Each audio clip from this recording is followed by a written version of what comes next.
নওগাঁর ধামুরহাটে অতলদিঘি জাতীয় উদ্যানের দক্ষিণ পাড়ের শালবনের ভেতরে এবং বাইরের অংশে অগ্নিকাণ্ডের ঘটনা ঘটেছে।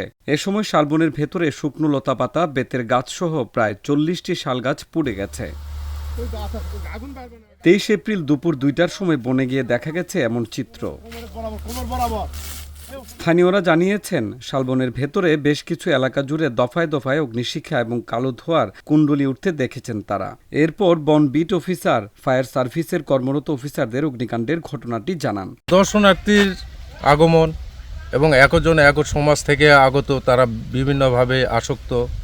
এরা নিরাপদ মনে করে বনের মধ্যেই এই সমস্ত কার্যকলাপগুলো করতে গিয়ে আগুনের দুর্ঘটনার কারণ। বেলা 11:30টায় ধামুরহাট ফায়ার সার্ভিসের কর্মীদের পানির অভাবে আগুন নেভাতে রীতিমতো হিমশিম খেতে হয়। ধামুরহাট ফায়ার সার্ভিসের কর্মীদের সহযোগিতা করতে পত্নীতলা এবং বদলগাছি ফায়ার সার্ভিসের দমকল কর্মীরা এসে যোগ দেন। প্রায় ৩ ঘন্টা চেষ্টার পর আগুন নিয়ন্ত্রণে আসে দুপুর ২টায়। নাশকতা মনে হচ্ছে না তো। এটা পথচারীরা রাস্তা দিয়ে যাওয়ার সময় সাধারণত যে সিগারেট খাইতে খাইতে যায়, অনেক সময় সিগারেট ফিকে ফেলা দেয়, সেই আগুন থেকেই পাতাতে ধরে, পাতার থেকেই লতা পাতা এগুলো পুড়ে যায়। তাহলে আসলে এই যে আমাদের পাশে যে এই পুকুরটা কি বলে, আলতা দিঘি, এটাই হচ্ছে এই বনের মেইন সোর্স আর কি। এই আলতা দিঘি এখন তো ড্রাই সিজন, সব জায়গায় পানির সংকট, পানির লেয়ার নিচে নেমে যায় যথাযথভাবেই।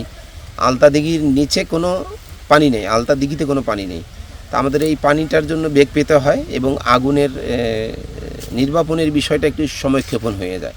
কারণ আমাদেরকে অনেক দূর থেকে আবার পানি, কোনো একটা পুকুর থেকে গিয়ে পানি পাম্প দিয়ে তুলে আবার গাড়িতে করে নিয়ে আসতে হয়। এই বন বিভাগে যে এবার আগুন লেগেছে, প্রায় 30 থেকে 40টা গাছ, বড় শাল গাছ আর কি ক্ষতি হয়েছে। বনের ছোট ছোট গাছ, লতা পাতা। ইতিপূর্বেও বেশ কয়েকবার আগুন লাগছে, কারণ এখানে আগুন লাগার কোনো সোর্স নেই। আর ভদ্র বা ভালো মানুষ কখনো আগুন লাগায় না। এই যারা নেশা করে তারাই এই ধরনের কাজগুলো করে। আমরা ইতিপূর্বে বন বিভাগকে বলেছি যে তাদের এখানে একটা প্রশাসনিকভাবে ব্যবস্থা গ্রহণ করার জন্য।